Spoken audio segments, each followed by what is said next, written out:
What it do, YouTube? It's your boy Cam Peso checking in with another video. Today we finna get into the Thor Love and Thunder reaction. Well, it's not a reaction. We're gonna get into the Thor Love and Thunder movie review reaction. So everybody had a chance to go watch it by now. I love Marvel movies, so be that it does it as it may.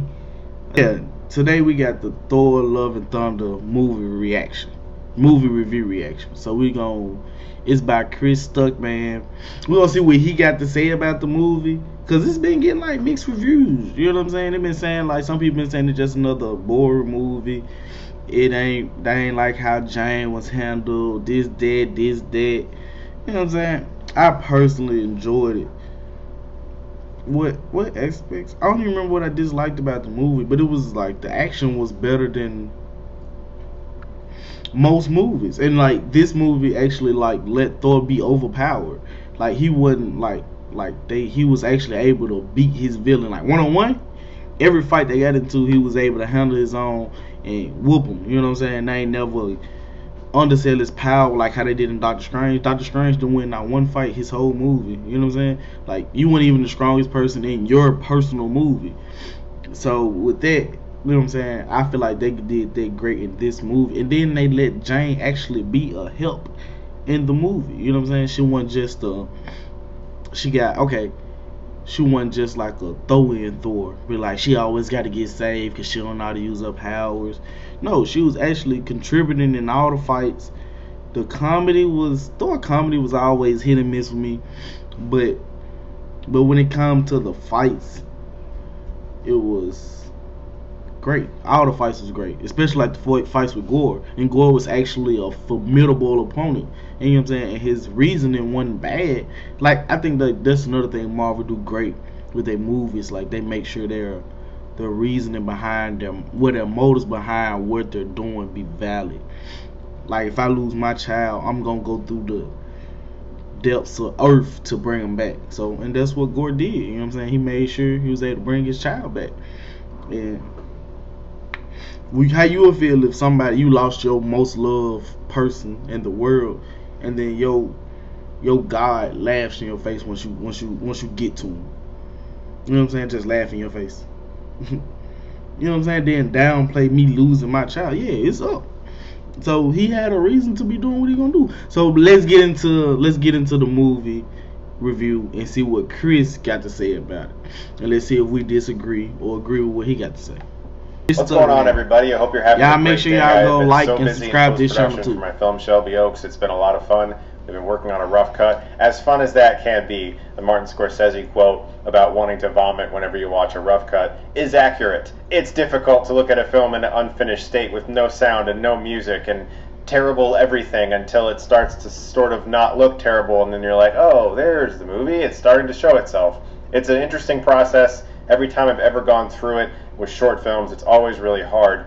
With a feature, it's very stressful, but I was able to break away and watch a few movies this week and have some fun and relax, and I want to talk to you about Thor a little bit. In this video, let's keep talking about Thor, Love and Thunder. In the film, Thor enlists the help of Valkyrie, Korg, and ex-girlfriend Jane Foster to fight Gore, the God Butcher, who intends to make the gods extinct. So I really love Thor Ragnarok. It's one of my favorite Marvel movies. Top tier. I've watched it many times. Definitely top 5 for sure. Fantastic. It's really funny. The action's definitely great. Top 5. Hulk talks in it. A lot of things I wanted to see happen in that movie. So naturally, I was very excited to see that Taika Waititi was making another Thor movie. And as you guys know, I don't really make videos about movies that I really didn't like anymore. It's not really my thing.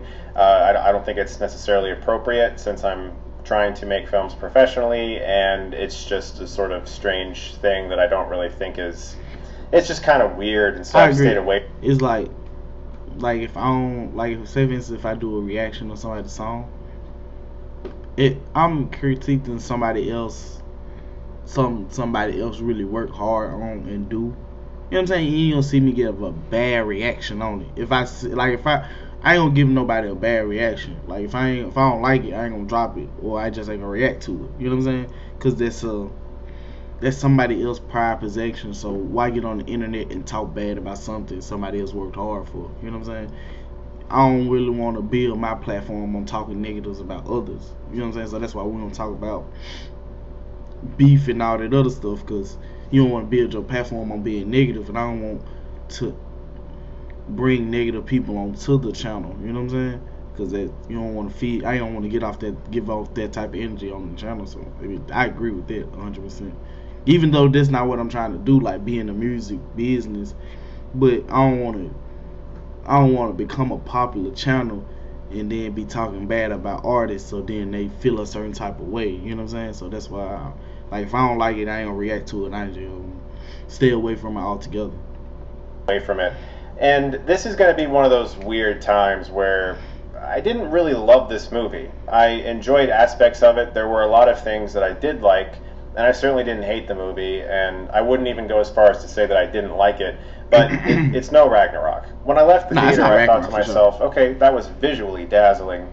Christian Bale is really good as Gore. I liked him a lot. In fact, I would have liked to have seen more of him. I think he might have actually been underutilized. He was. I love Chris Hemsworth as Thor. It was wonderful that Natalie Portman as Jane Foster got to do something that felt monumental as the mighty Thor. Liked her quite a bit. Thought the sequence with Russell Crowe as Zeus was very funny, and plenty of the action is awesome. And that's a lot of the comedy really works for me. But the structure of the movie felt strange. It felt like a lot was missing. And then I started to pay attention to the way the actors and even the director were talking about the movie. And I started to think about the reason I want to make a video about Thor. It's not so much to say that the movie's okay. It's more that the marketing confuses me. After seeing the film, I thought back to the very first trailer and the words that come up on the screen during that trailer. Now, take it from me, and you know this, of course, I'm sure, but you maybe don't think about this.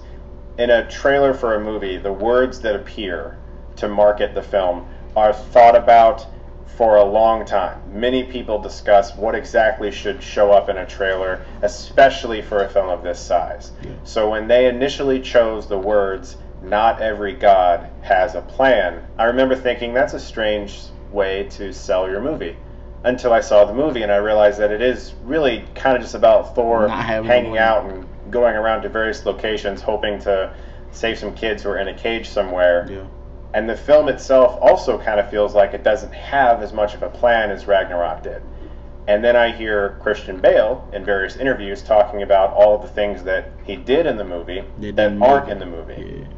And I was like, wow, I can't believe he's saying all this stuff. Then I saw Taika Waititi and Tessa Thompson talking about the visual effects in one scene, and that they weren't that great. And I found that very surprising as well. These are not things I'm used to hearing from people in the press when it comes to a Marvel production, or really any big film.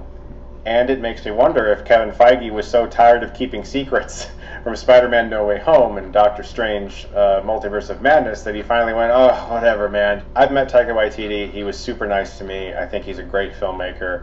I have loved pretty much all of his movies. I think he's absolutely wonderful. But I did find it strange that they publicly, in a huge interview, talked about the VFX in that way, because I feel for VFX artists.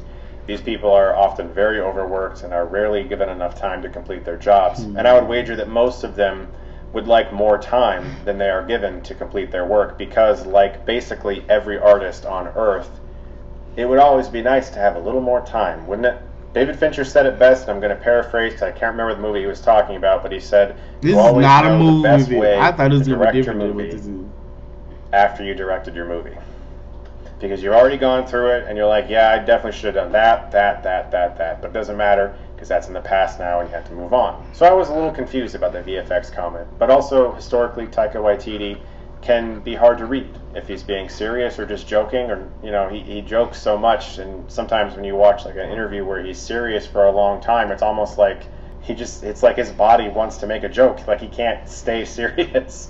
But he's an amazing artist. It's just that the way they've approached the marketing and the press for this movie does seem like people are like, I don't know, we're trying to figure out how to talk about this movie. And I've never seen that from the MCU before. And that could be because the film has some structural issues and it is a bit haphazard and thrown together.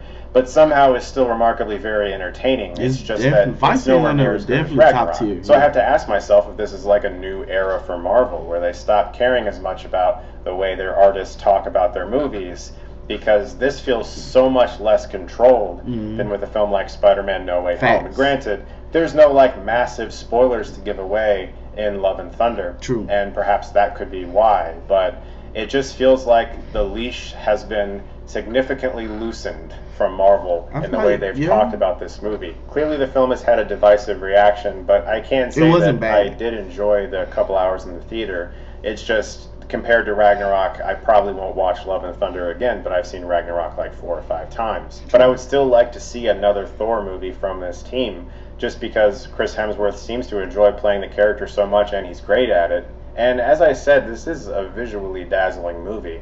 And both films have had really good villains. Cate Blanchett last time and Christian Bale this time. So I also am just curious to see how the MCU handles things going forward with promotional material, especially during Phase 4, because Phase 4 I don't think has landed quite as well for them as some of their other phases in regards to public and critical reception. And so it's been interesting to see how they hone in on it. Movies like Shang-Chi and Spider-Man No Way Home have just been, you know, I'm so glad I got to watch those movies. So there's been aspects of Phase 4 that I have loved, and I'm hoping that... Why do people hate on Black Widow so much? I don't understand the hate on Black Widow. Me personally, I love Black Widow. I love Yelena Belova so much. I love Hawkeye too, but Yelena, she killed that movie for me. I liked her. I like her as the new Black Widow moving forward more than I ever did with Natasha.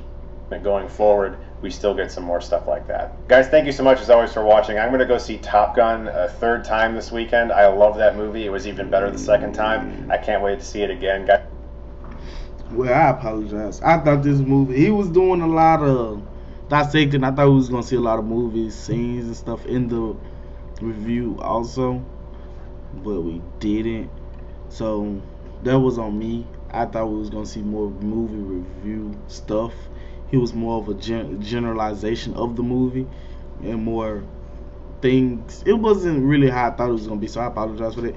But for me, I personally liked the movie. The fight scenes was great.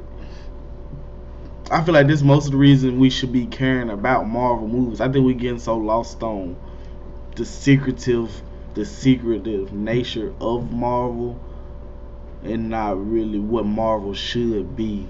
It was more of a battle style comic, you know what I'm saying? And so, like, you never hear anybody bring up the fights in Marvel no more. You know what I'm saying? They don't really, they're getting lost in the sauce, you know what I'm saying? The comedy, it was boring. Like, how was the fights?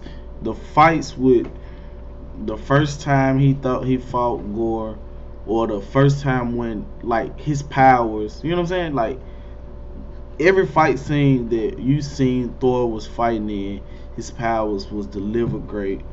His powers was accurate. He was showing he was still overpowered. It showed he still was even as strong as he was when he fought Thanos. And it showed he still was a force to be reckoned with. So I feel like they're just like getting lost in the sauce at this point. But they're just me. It's been your boy Cam, and we out.